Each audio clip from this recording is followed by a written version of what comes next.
Just months before the hotly contested election, President HERY RAJAONARIMAMPIANINA tried to change Madagascar's electoral laws. The move was met by months of protests, and eventually, as a compromise, a government of national unity was formed. A former finance minister, RAJAONARIMAMPIANINA, is promising the poor nation a new phase in its development if elected. But his government was accused of corruption.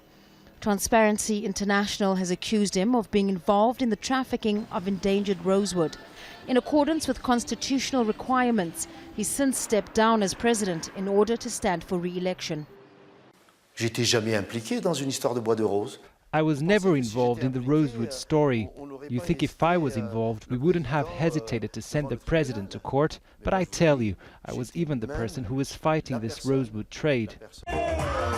Also contesting the presidency is the man who preceded RAJAONARIMAMPIANINA as president. Angie Rajoelina came to power in 2009 following a military coup.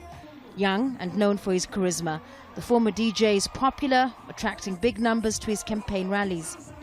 Once the mayor of the capital, Antananarivo, he says his rise to power was the result of a popular uprising. He replaced President MARC RAVALOMANANA, who went into exile in South Africa in 2009.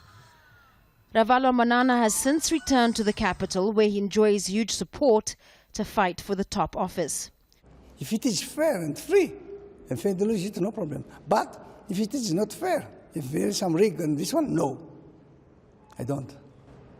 The World Bank says more than 80% of the population lives in poverty. For the 9 million Malagasies heading to the ballot box, this year's election appears to bring nothing new. I think there's a lot of pessimism.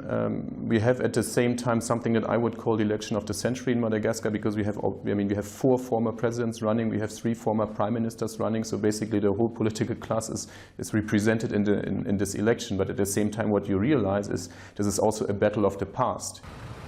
The Electoral Commission says it's ready for the vote despite some names missing from the voters' roll. Analysts predict that none of the candidates will get more than 50% of the vote needed to win, and Madagascar could go to a runoff in December. For the people voting, this is little more than a choice between familiar faces and old problems that haven't gone away. Fahmida, Al Jazeera, Antananarivo.